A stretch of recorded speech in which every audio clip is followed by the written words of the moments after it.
I don't want to wait too long. So God bless you. What happened to Taco? You guys don't remember? They were all just yelling around Taco, thinking they're all cute till they underperformed 30%.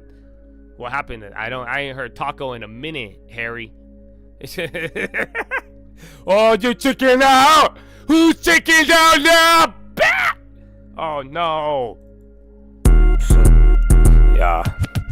Real shit, all this dummy shit is boring me. Put me in the book of life, the author and authority. My father is the king, I'ma let him go to war for me. I got a lot of things, but my soul still mean more to me. Down with cannibals, they probably gonna eat your nest. 100 on the crib before I ever put it on my neck. Here, write this down, I don't want you to forget. God gave me this gift, I'm chained to him, not the shit. Just items, rather be like him. The valley in the shadows, I will not be frightened. I don't do the third eye, the word enlightens. Discern how they swerve, all they words, no biting. So smooth with it, wanna imitate it. Saint drip, bitch, I am inundated. In a little different, it's more than innovation. Always had a different vision if we both facing the same location. Oh, I'm patient, y'all keep playing. Haven't you noticed that we the same? No changing, y'all still flaking. I'm still crazy, smoke that hazy. This'll be the part where I tell them that they lazy. Next Jim Cramer, but Bloomberg hate me. And the plays hit, so y'all can't blame me. Instant so sis, but the money from the 80s. Why you think I keep on telling y'all it's for the taking? Listen, little nephew, can't you feel the vibration? You don't need a preform to get a live nation. Bar is hella hard, you only get it if you play it. LYB, no PRAYIG, make it like they famous. They so draining, they complaining. Do it every day like it was an occupation. What they paying? I'm just saying, I get money on every effort. I ain't better, just a veteran professor of the Benjamins and Jeffersons. It's not about the melanin, it's more about the skeletons, the shit that's in the medicine. Oh no, here we go again. The type of conversation turned them feminine. I am, I have, I shall, no questioning, no mentioning. I think this is the part where the sentence in period. Different story. If the flesh worth the pound, then the yen is for your head. Good until I cancel it, you feel it or it's dead. Think I'm colorblind, my screen is on the green to red. Seeing dollar signs, praying I'm not disillusioned. My word is being sterling, the world keep turning. The words sound loony, the truth needs returning. Ironically, the businessman is found at burning. Being frank, I stopped feeling bad when they stopped learning. Truth back, some of y'all should turn the track down. Flip the script, I'm not the ghost, I'm the fucking Pac-Man. Let you little kids play, time to hand it back now. You saw me never sell a stack, you think I'll really back down? Tell me how that bias going, why is mine overflowing? Showing it through the show and growing like the things you know I'm owning. Over all the hoe and all the smoke they blowing, can't condone it. Make a good choice about the things you hold. Stock on my nuts, tell the block run it up. I gave them 2 more, they only asked for a deluxe. I made another non-turn, they told me double up. You want me to keep going, sounds already did enough. I'm not even that tough. I call God, I don't gotta call they bluff. How they all talk, but they still not speaking up. How you think I'm gonna respond when your fist is balled up? Lost the battle, won the war. Wanted more, but got the more. I was sure I wasn't sure. That's a window or a door. Knock it down and praise the Lord. That's the bottom, that's the floor. Yeah, I called it all before. I got the numbers, check the score. That's a meta, that's a Netflix. Somebody please hit the horn. From the moment I do it easy. Oh, you got something to say, but you ain't speaking. How you know about the play, but you ain't eating. It's a shame they can't do it before they speak it. New levels, new devils like Dante. No Kendalls, no Ellens, no Kanye's. Cause I learned a little lesson from my madre. You don't wanna gain the world and lose your soul, man.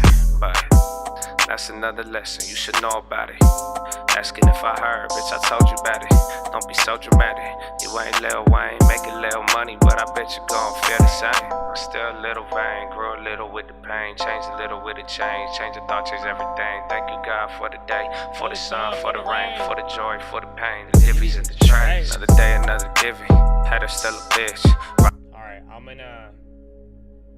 I wanna hear it. I think it's actually interesting, but if it takes, they might wait for the settle. I'm gonna go get ready and I'm gonna keep playing the tracks. But if he's not out by the time I get ready, I'm gone, bro. I'm gone. Tell me why ain't nothing but a long term. It's a call, baby. He thinks I'm working out. It's getting you my whole yeah. workout playlist. Ask me if I'm holding stocks, please don't be ridiculous. I was holding shit and buying dips, you were a little kid. All I want is ownership, but I still put a limit in. No matter if you're young, you can always use a dividend. If you want the money, I suggest you do not rush with it. Diaz aren't plans, make sure you don't fall in love with it. You ain't never saved, by the second month you doubling. Trading foreign currencies, I don't need a dumb on it. I don't need a translator, nod my head and run with it. Mama always said, never marry but have fun with it. Mama said that's wrong, but deep down I always fuck with it. If you don't like my plan, do your thing, I wish you luck with it. Why they call me fan, but I don't see them at the holidays. Say that you're a man, but on the internet you talking gay. Go ahead, you could cancel me, but don't act like you ever pay. You look dumb as fuck if only one of us is playing charades. Stop asking what I mean, bitch, that wasn't a parable. Just because they copy me don't mean that we're comparable. You support the phony, that just means your judgment terrible. An iPhone in your hands, you're a narc, that's a wearable. Didn't buy the stock, it was down, right in front of you. Didn't say I lost, my account looked like a W. You don't got the long term, it's hard for me to fuck with you. If you can't pay yourself, then I wouldn't put my trust in you. Fuck it, dude. Hold my dick, I won't hold my tongue. Remember they were talking shit about Amazon when I was young. Oh wait, they did the same, it was Meta right in front of them. Think they'd have a little bit of shame from always looking dumb. Nah, they on a diet and it's humble pie. It's 2025, you could kick it, you ain't gotta lie. Made $1 million buying value, I don't buy the hype. My girl is really classy, all you ratchet bitches not my type. Why? They don't buy it till it reached the high. You picked the right thing, but you also picked an awful time. You would be surprised how making money make you fall behind. Maybe I offended, but that doesn't mean I told a lie. Wow, you really like it when they lie to you, ignoring all the things you hear, denying what the eye produce. Helpful isn't friendly if they helping you to tie the noose. You teach them how to steal your money every time you live and lose. Damn, I won't lie, my mama taught me that. Whoever sold you all those courses, you should probably take it back. It's all a bunch of bullshit, you would learn more if they told you that. I know you know the truth, so you still got time to go to that.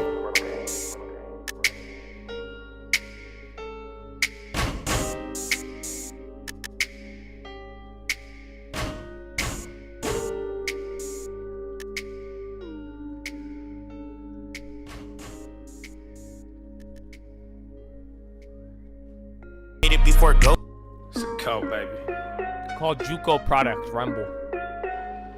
Alright guys, listen to this blues riff and B. Watch me for the changes and try and keep up, okay? Hello, how you doing? I'm that motherfucking guy. Had a call, I had a put. Now I'm Marty McFly. MQ/ES, get my pronouns right. If I'm throwing hands up, his finger to the sky. Throw me in the fire, then I'm coming out alive. Boy, I've been here for a while. I don't need to tell you 5 years running. How the hell I hated, not inspired. Yeah, they headed for the Insta, but I do it for the life. Put it on my life. I don't think twice. Instinct on beast. Had to learn it to survive. If you think I'm cheap, you ain't give the right price. I would never love a lifestyle more than I love my life. Always been a boss, I don't never need a break. Always been on stars, you can put me with the grace. Big man, milk can, we can talk about the rate. Zotan, Timorad, got it all in one place, all in one take. I don't want the bait. Shout out to my nephew, man, he got my whole estate. Shout out to my mama, she know I'ma keep the faith. And don't forget about my girl, so pretty like her face. Why they mad at me, talking about they fallacies? My life is fantastic, yours is just a fantasy. Head trick with the assets, I ended up with equity. Ain't fucking with you fascists, the ownership is set me free. And God too, don't forget how God move. Only need a little bit, that's the way that God prove. Fuck you, you ain't feeling it. Shake the dust from my shoes, living in this silhouette. It's hard for me to act rude. I am that dude, put him in a bad mood. Only time you see me out is if I'm buying bedrooms. I don't really stress, dude. Tell me what they get you. Like I'm eating out, I'm just trying to get the chat food. Stop acting like you know me, homie, you ain't got the vibe.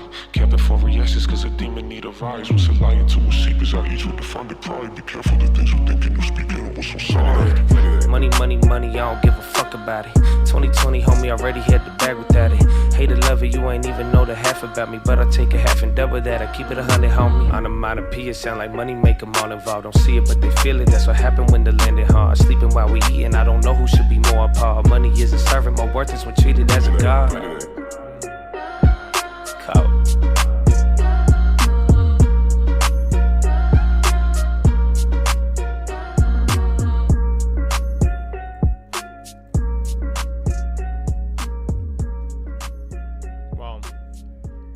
With this protein, bro, I got protein bars from Costco. The whole idea is a Nature Valley protein bar. Way more sugar than protein, but it's at least like a good snack of protein. Spiritual bar, and it's much more tricky. It's a call, baby. Yeah, it's a letter to the people. I'm penning it like I'm Paul. It don't matter about the evil, it matter about the God. all that matters is the weather, when weather to bet the farm. I ain't gotta see it to believe it. If it's signing, then it's deeded. And my eyes don't need a reason. I won't even try to explain it unless it say I got a feeling. I'm gonna sing my praise like David, but the king is still a killer. Listen up and go and get the tropes. Hope you know you ain't scared of them, they scared of you. And I know you might be scared to take that point of view. You see them arrows in my back? Yep, son, that's gonna happen too. But the harvest on the way, you gon' barter every day. That means you have to make a trade, either life or it's the grave. The result will not remain, every day will bring a change. Kinda funny and it's strange how the hope will pave the way. You hearing what I say?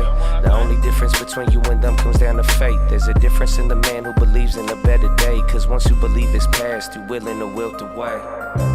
We was never willing to be the same. We want it all in the long run, they want it all today. My father is really awesome, don't bother with giving snakes. Regardless, I can't control it, so either way, giving thanks. Yep, you could take that one to the bank. A leader without a rank, a speaker without a face, a people without a race. They eating without a taste, they scheming without a safe. The meanings have been replaced. Another time, another place, we could talk about it. Keep some oil in them lamps, don't get caught with that. Amen. Want them once, want them twice, they never talk about it. If you never get a second chance, then that ain't meant to happen. What I understand is you ain't trying to understand. Take 100 grand, then 100 undergrads. Pay them all to make a plan, but they couldn't comprehend what it means to never die, but somehow still be born again. It's a letter to the people, I'm penning it like a Paul. It don't matter about the evil, it matter about the God. It don't matter about the weapons, it matter about how you hope you know you're blessed. Okay? Okay? You're blessed. And just have you realized yet the kingdom is within you? You know that, right? For the Lord has called every single one of you, and the kingdom and Holy Spirit is inside of you right now. That's amazing. So live joyfully, live peacefully. All right, brother? And have a good, wonderful day. Make it productive. And even rest if that's productive too. Some of you need it. So amen. The Lord is already with you, man. So praise Jesus. God bless all of you. Thank you for your time. Go read the books, Richest Man. And if you haven't read these already, I'm gonna slap you. I'm gonna slap the kingdom out of you until it come up out of you. Till you read. Why haven't you read these yet? Okay? Richest Man in Babylon, Proverbs, at New Living Translation, and The Strangest Secret in the World. All right, baby. And don't forget why we're here. And why, my brother. People suck. Okay? And I know the world and people have let a lot of people down. Maybe some of you. Myself, the world has let me down. I mean, I don't know. I could speak for myself. People have let me down all the time. Oh, but my God and your God, my brother. You know that? That's why we're brothers and sisters. He will never let you down. And he does not fail. He does not cast the shifting shadow. So that's something to rejoice in. Finger to the sky. To God be the glory. And through the grace of God alone. Amen. Amen. Chattadonia. Be blessed, all right? And I'm praying for all of you, man. All right? And just let's meditate today. And go to your secret place. And remember the battle. The armor is for the battle. You know what I'm saying? The armor, it wasn't to not be in a battle. So rejoice, brother. Rejoice. Rejoice. Rejoice. And use your brain. I love you all. Peace. Yeah, where's Joe? Where's Joe? Joe and Trump. Donald's always late. He's a prick. He's a prick. He's a little prick. He can't even schedule. He's a liar. He lied about the time. He said I'll be out at 4. 4 was 4:18. That's a lie. That's a big fat lie. We should revolt because he lied. He lied. Joe, you're a fucking idiot. And I can't. These people, can you believe it? Can you believe it? 20 minutes late, they want a civil war. I know, it's sad. It's sad. I hate my enemy. I think it says that in the Bible. I don't know. Maybe I read it wrong. I think I hate my enemy. What do you want me to do? Oops. I think Jesus will forgive me, but I hate them. I hate them. I hate you. You. Well, I guess that's not gonna tone the rhetoric down, but at least he's honest. I mean, hey, you gotta find the middle ground. Exactly. I don't know. He didn't lie, but I don't think that's what we need. It's either way, save 10% and get a long term. Thank you. Have a wonderful evening.